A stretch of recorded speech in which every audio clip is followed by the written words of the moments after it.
American journalist named James Foley, who was covering the horrors of the Syrian civil war, was brutally and publicly executed by ISIS. Jim Foley was murdered after being kidnapped and tortured for nearly 2 years. Following his death, his mother, Diane Foley, formed the James Foley Legacy Foundation, which has worked to help other Americans who've been kidnapped and wrongly imprisoned overseas. I spoke to her in 2014, shortly after Jim was killed.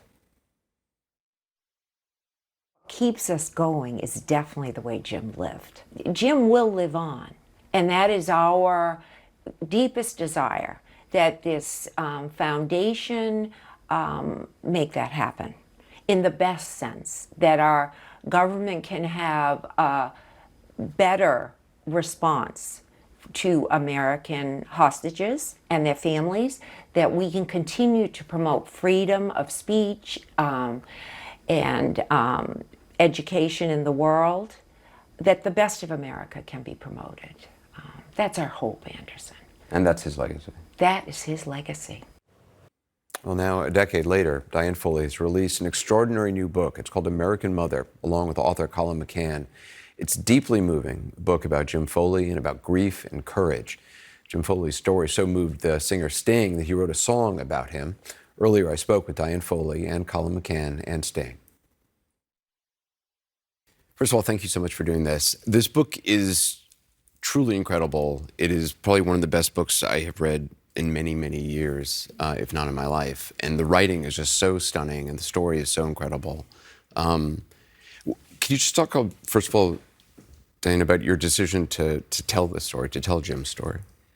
Well, I've always wanted to tell Jim's story. I just was not able to myself. I really needed a brilliant author who could hear it and give it the form so that others might enter in.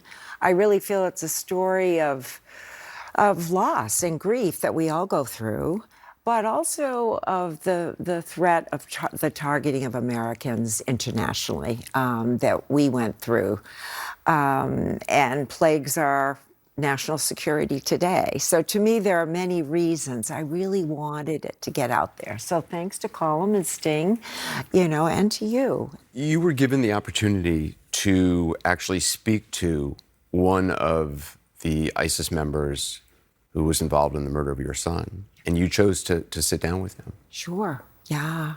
You write in the book, you said, it was what Jim would have done to rescue something from the Baron, to know who, to know why. There was no doubt Jim would have been first in line to talk with him. He would have. Some of your friends thought you shouldn't.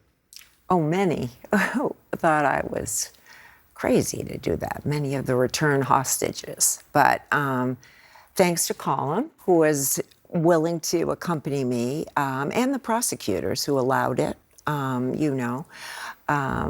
it was a bit of healing just to sit with Alexander.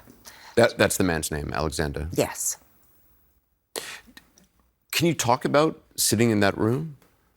I mean, at one point you talk about almost smelling his breath across from you. You shook his hand. At the end. It was awkward at first, but there was an openness in Alexander. Here, two of the British jihadists who had kidnapped and tortured Jim, Stephen, Peter, Kassig, and many others. Alexander chose to plead guilty to all those charges and offered to meet with victims. So there was an odd openness in him. What was it like for you to be in that room, to witness that? Incredible. We walked into this big, echoey room in the center of a courthouse in Virginia. There were prosecutors there were defense people, FBI agents, court clerks. Diane walked across the room, sat down at this table. In front of her is Alexander Coty, who's killed her son. He's wearing shackles on his ankles and he's in a prison jumpsuit. And she says, "Hi, Alexander. It is a pleasure to meet you." And after that moment, everything dissolved and everything became about Diane and him. And to me, it was mythic. I mean, to have somebody go in and meet the killer of her son and to talk about faith and to talk about courage and to talk about forgiveness and also to talk about violence and all those things that operated between them. It was one of the most extraordinary moments of my life.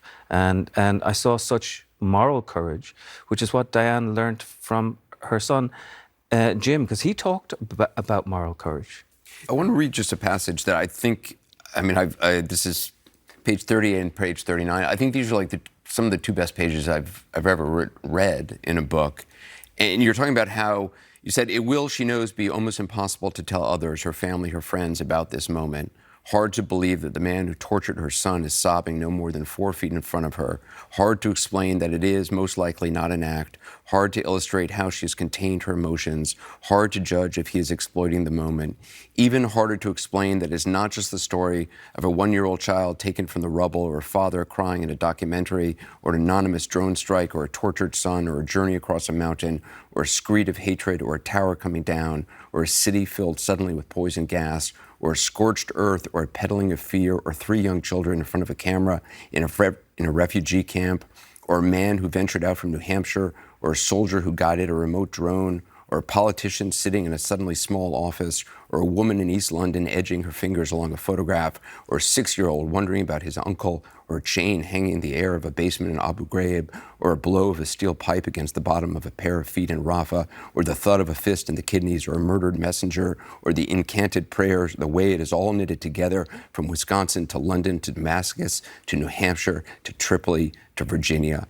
All these wild and braided things somehow held together, and not by language. There is no word for it that she knows of.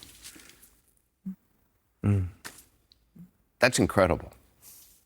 Well, it was an incredible story to inhabit. When I first stepped into it, and when we stepped into that room, I knew there was a story here for the ages, and that within that moment we would be able to capture all those other moments. Because, like Diane said, it's sad. It's sad for Alexander. It's sad for all the people in Damascus. It's sad that Jim is not here. There's such an amazing cacophony of sadness around this.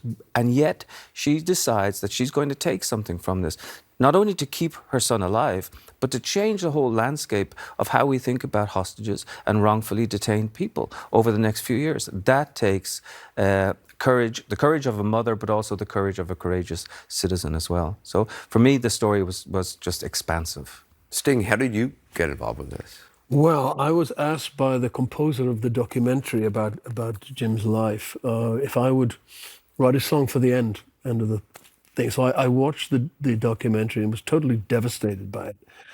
And I said, I simply cannot write a song. There's nothing that appropriate. I mean, how could I possibly do that? And then I went home and I tried to put myself in Jim's place or in the member of his family's place. What would be a ritual that the family could go through that would bring them together somehow? And I had this idea of a table being set for an evening meal and Jim being late, but then an empty chair being there and addressing the empty chair. And somehow Jim enters that family situation, completely in my imagination. But it seemed to do the trick, and the fact that I'm here with Diane and Colum, obviously, it did something. But I'm very proud to. It's a hard song to sing, especially with Diane there, but I'm glad to be part of the story. I mean, you're a person of strong faith. How are you able to survive the unimaginable? I mean, what you have gone through is unimaginable for most people. Well, it's the goodness of God through good people, like all of you, through people who've really supported us and cared about us and held us up through it all. And just God's goodness. It's like almost been like a superpower. Like I had to pray very hard before we went in to see Alexander. I really wanted to be able to pray to see him as a human being, see him same age as one of my sons, just to see him as a young man who's made terrible choices. And, you know, that's what's helped me, is just to know that I'm not alone in this, that God is with me and other good people make good things possible, Anderson.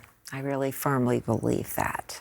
Colum, what do you hope comes out of this? I think I'd love to see people recognize that the possible actually exists within the supposedly impossible. I mean, Diane is a woman who lives in New Hampshire and in an ordinary house and was a nurse practitioner, and this awful thing happened, and she could have retreated, and she decided, no, I'm going to take the world on and I'm going to change things for other people.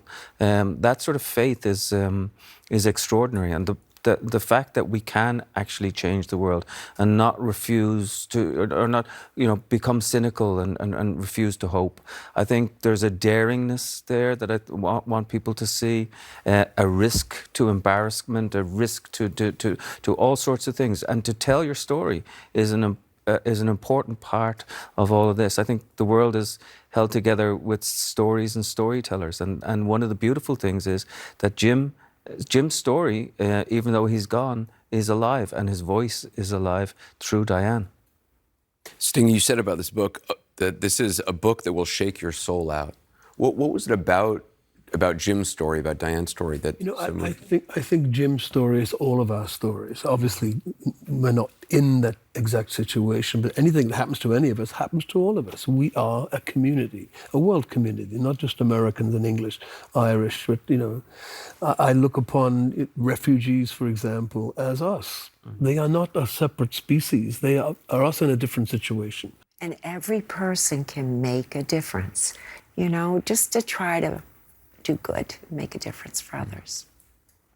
Well, thank you so much. This book is really, truly extraordinary. Thank you. Thank you.